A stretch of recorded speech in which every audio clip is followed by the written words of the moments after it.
Hello, my name is Csongor Barabashi, and this week we have an amazing youngster on the show, Paul Bricman. Paul is the founder of Solenoid Labs, a non-profit organization focused on creating an environment where students can bring technology, ideas with a social impact to life. He is also a serial hackathon winner, getting to the finals of the Intel International Science and Engineering Fair, which is the largest international pre-college science fair. Even though he is still a high school student in Bucharest, he already has 2 artificial intelligence related papers published. Moreover, he is also the Dean of Bucharest School of AI, where he teaches topics related to it. Amazing achievements for a high school student, right? Let's find out more about them. Paul, welcome to Before I'm Successful. Having me. So, I know that you're in your final year of high school, preparing for the baccalaureate diploma. So, how's your preparation going? So the baccalaureate is a living exam in Romania, where you have to study for several subjects, and although they're not really my cup of tea, I try to focus on them so that I can achieve some decent results and get into my dream college. And where are you planning to go to college after? So I made several applications in the Netherlands, in the United Kingdom, and in the United States of America, and I would like to get the USA, although the chances are really low. But yeah, I'm still hoping for that. So, which one is your favorite top pick? That would be MIT. MIT Yeah. or Stanford? Yeah. So MIT is releasing their results on the Pi Day. That's the 14th of March, because it's 3.14. Yeah. All right, interesting. So let's start with an interesting question. I mean, you're still a high school student, but you already got into artificial intelligence. Myself, I didn't even know about AI until I got to uni. So how did this information got to you? How did it all start? So before AI, I was interested in other technologies. When I was really little, I had the vague notion that games were related to programming, and I tried to get into a course in primary school actually. And obviously there wasn't any games at that point, but I still felt really interesting to me, and I had some achievement at the contest in the 2nd grade. So it was probably something really tiny and a stupid problem, but it was something. And then I tried to come in contact with some other fields, like mobile development. I created some apps, and my father really wanted me to get into electronics and do something with hardware. And that was a thing which led to Intel ISEF. It was so I developed some kind of human-computer interface with a friend. Yeah. The friend was more in the medicine field, and I was with the sort of electrical engineering, although it was really entry level. Yeah. And together we developed a sort of solution in the form of some gloves, which were used to diagnose some medical conditions. And getting to Intel ISEF was an achievement on its own. Yeah, it was amazing.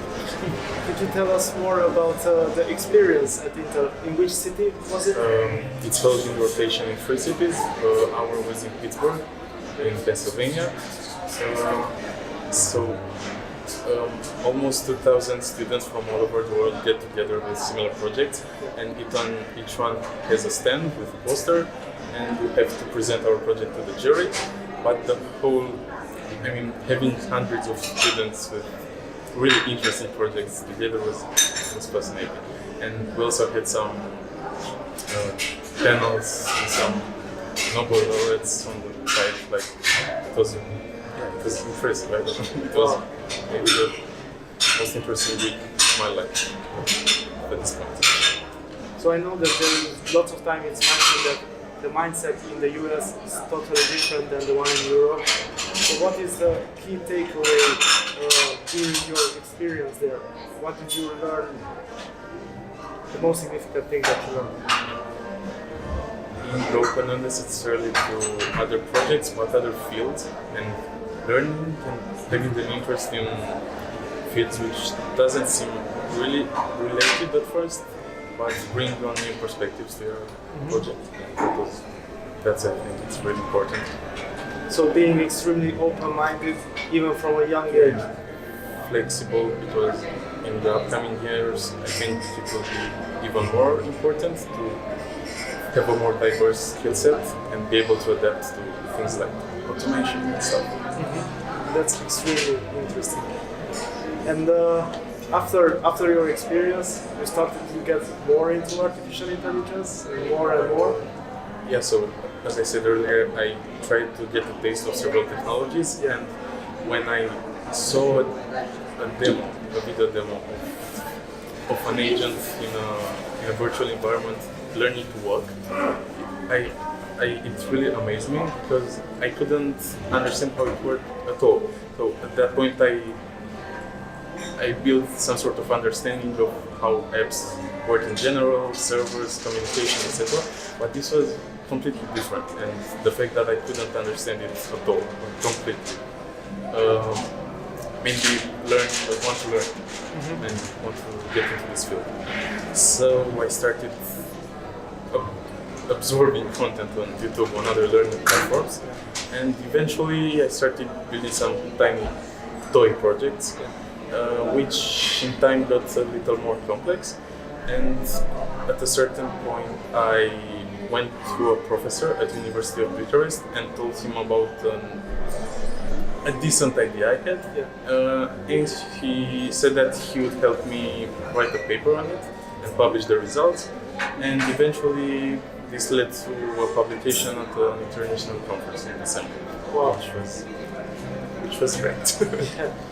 I mean, even university students, graduates, dream about having a paper published, and you already did it in high school. It wasn't really an elite conference, but it was a good start, I think. Yeah. Well, you should be proud of it. It's still a publication. And I saw that you have a new publication this year, which is under review. So it's not published yet, it's submitted for publication. It's about mining some text data from with regards to financial institutions and understanding the perception around it, and for clients eventually. And applied to Romanian text. Yeah, that was a big takeaway because there are many data sets with English language, but for languages like Romanian, which have less speakers, the data sets are quite small, and we try to make use of machine learning techniques, but with small data sets, which was a challenge in itself. And the results are publishable. That's amazing. So, besides all this cool stuff, what other passions you have besides programming and AI? So, I started playing several instruments when I was little, and for me it's a form of relaxation. I mean, I get in my sister's room and play the piano with the lights off because it helps me only use my muscle memory to play something and concentrate on something completely different. Oh wow! And although as a hobby, I try to write something and put them on some websites, although it's still for relaxation purposes. So like blogging? I want that to be a thing, and I wrote several articles on my blog and on Medium, and one of them really took off, and it reached several thousand viewers, and that was really interesting for me. It was about perspective on how a certain technology can be used in a harmful way, and getting to know that perspective in order to think of ways to mitigate it. I have a number of dubious ideas like that, and I was thinking of writing about them in order to spark a little discussion. I don't know. So could you tell us more about this article? What are those ideas where technology can be used in a harmful way? So there's this technology similar to some image filters in mobile applications, which enables people with not really extensive resources to take a video and change the identity of the people in the video so that it seems that they have different faces, different characteristics, different traits, combined with the concept of software which demands some ransom in order to automatically generate those videos and demand ransoms, which is a terrifying idea, but I think taking it into consideration and thinking about it is healthier than ignoring it. I saw one video with Obama. He was generated in the video, but he wasn't even there speaking those things. Yeah. So the audio was recorded by a professional narrator, but the video was completely synthetic. And although it wasn't that sort of an end-to-end system where you just feed the original videos and you get the videos out, there was a certain specific technique for mapping the face characteristics onto each other. And I took a look at the project. So this is based on AI? Also. Yeah, similar to, let's say, face filters in mobile applications, although at a completely superior level. Yeah, that's amazing. So I saw online that you have even more passions, I can say so, hobbies. So, for example, you are the founder of a non-for-profit organization, Solenoid Labs. Yeah, so that's more of a non-formal organization of teens and young adults where we get together, we have similar passions, and we try to build small projects which can help in a sustainable way. So our most significant project at the moment was something called the Alternative Educational Register that did a rough translation into English. It consists of students, teachers, parents, and graduates evaluating the institutions they interact with. And based on the results of this evaluation, we want to stimulate the institutions to develop in some sort of evolutionary pressure. So there will be competition between institutions based on these scores, but the scores reflect metrics completely different from the standard evaluation techniques we had until now. So we had a living exam in the 8th grade, and institutions are ranked based on the last mark of a student which entered that high school. So we try to get results in fields like diversity and inclusion, opportunities, community, etc. by asking the ones interacting the most with the institutions. And when we have the results, we'll have a different understanding of the high class. Different ranking of it. Yeah, based on a completely different set of metrics. And this will mostly help the high school student to make a better decision. Yeah, that's not only strive for marks. Yeah, so it will help in two ways. The future freshmen will get access to more information regarding their options, and on the other side, there was that competitive pressure on the institutions, and we decided to run a pilot project in Bucharest, but we will extend nationally the next year. That's amazing. And I saw that, you are all about somehow empowering this teen community, high school community. For example, you have other projects like Spark, I saw, and the Bucharest School of AI, where you are an AI trainer and also the founder of it, where you train people all over Bucharest to get into the field of AI. So could you tell us more about this? So, Bricman School of AI is about getting people passionate about AI, giving the knowledge on, and although I'm aware that my understanding in the field, although it exists, it's kind of limited because I have some courses ahead at university. Because of that, I try to get more people involved with more academic background and also an industry background in order to fill the gaps.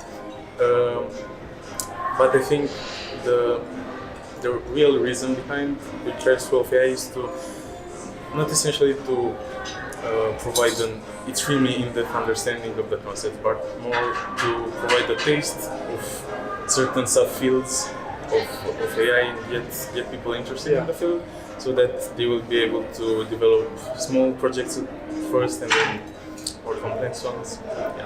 Yeah, they have them Google, YouTube, Udemy, so they cannot they have to.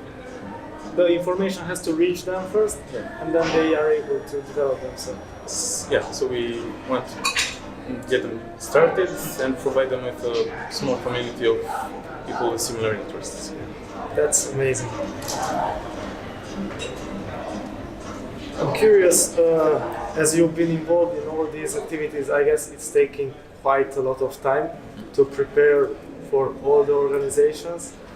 Yeah, although talking about School of AI, for example, we have developed a pattern of doing the organizing events regularly, so we became in time more efficient, but it still takes several hours a week. And I would say I'm lucky because the high school I'm in and the teachers I interact with understand that students might have various passions and want to pursue them in their free time. So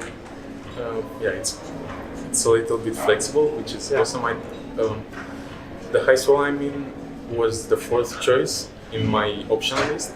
And if I had gotten into the first three, I don't think I would be able to complete this. And talking about that register, I think my option would only get higher in my personal ranking if I were to make the list again, which is great. That's awesome. So, how did you manage to optimize your day, your daily routine, your habits, to be able to work on so many projects? Could you walk us through, I don't know, a general day of your life? So, I get up in the morning at 6:15 or 7:45, not because of my intention, but because high school starts at 7:30. And it lasts around somewhere around lunch. And then I usually have tutoring for the living exam on 2 out of 5 weekdays. But in the other days, I go home and do the homework I have to do, and then look at my to-do list, because I have a to-do list. And I really love this game, sort of, it's called Habitica, where you take your habits and the app brings gamification in the loop. So you have achievements and you have a character and you have levels, and I think, and on its own, it's a really good to-do application, besides the whole gamification part. And it's really good at what it does. And so I try to advance on the projects a little bit, daily.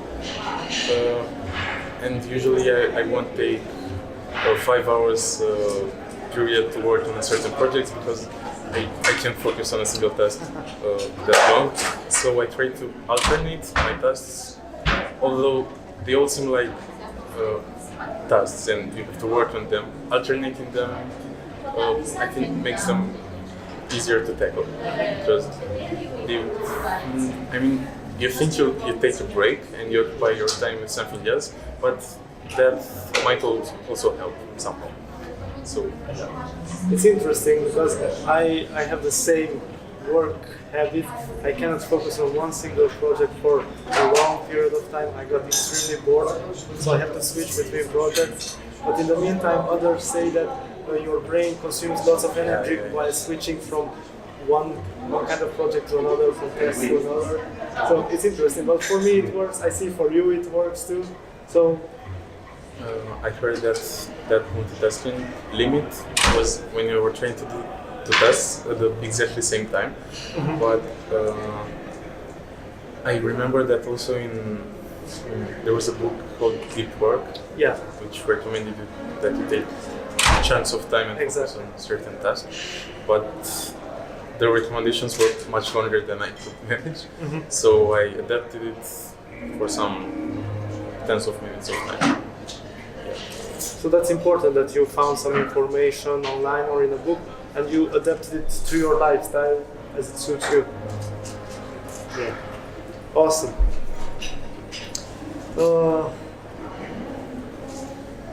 Now I will ask you a kind of funny question. It's a philosophical question as we are reaching the end of our interview. So this is from the Stoic philosophy. Have you heard about it? Yeah, not enough that. Sorry? Not that knowledgeable in the field. Alright. Yeah, but it's a simple question. So what would you do if you would have one day left to live? Well, I think I would just write my thoughts down and like have some form of storage for what I was thinking and maybe influence other people with it and leave something behind. Yeah. In such a way that it can be well understood and even have a positive influence on some people. And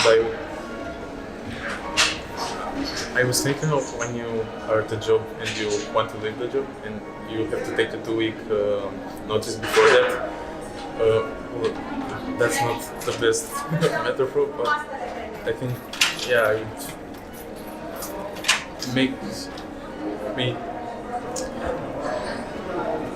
make my relations to people so that they will continue to evolve after my disappearance. Alright. What about if you would have 7 days left? So when I hear that I have 7 days, I'll obviously have a completely different mindset, and maybe I'll only then be in a position to make some decisions.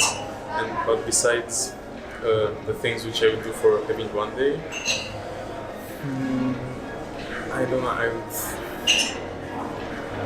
having that understanding at that point that how limited we are, I would try to inflict that passion and I try to make people conscious of maybe they will somehow get in the same situation. And there's this expression in Romanian where you can't. It's not effective to give food to the pig before Christmas. I never thought of translating this into English.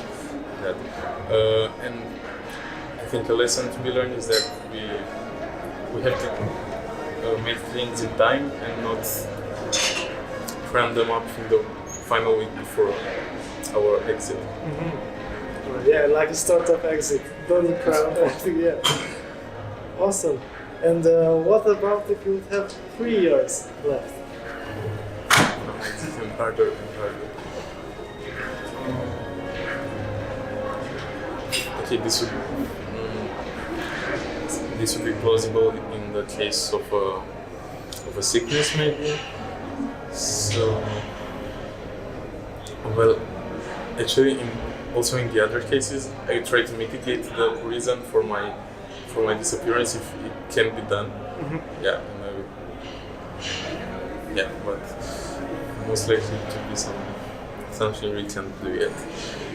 I think I carry on with my life with a slightly different mindset and try to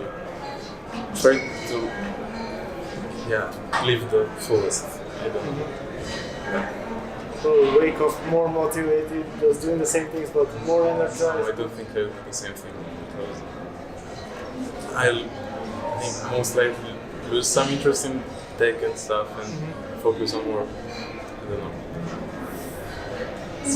more, not necessarily arts and stuff, but getting from solid things to something more spiritual, creative. That's interesting. I think that would be what would happen, and many people also. That's a great answer. So we get so many different answers. So yours was, I mean, it gave you a bit of time to think about it, right? So getting to our last question, as you said, at the end of every show, we want to give our audience a challenge for the upcoming 7 days, which they can install in their lives and see if it works or not. Maybe they can keep it forever or not. And I'm curious, what would be your suggestion for our Before I'm Successful audience to do for the next 7 days? So my recommendation would be something not daily but weekly. At the end of every week, I try to get a snapshot. I pull it of what I've done in the previous week, and I write on a to-do square little piece of paper the highlights of the week. That helps me look a bit in retrospective and analyze what I've done and what I'm currently into. And also, additionally, having done one such thing each week, you know that a year has 50-something weeks. Yeah. So it helps you put time into perspective with regards to a year, and also understand how your interests are changing and how are you changing in time as a person. So your challenge for the upcoming, let's say 7 weeks then, because at the end of every week you have to take a snapshot of your past week and analyze yourself whether you're going in the right direction, where you want to go or not, what you're doing good, what you're doing bad, your highlights, and share with us how it will transform your life. Thank you very much, Paul, for coming, and see you next week. Bye.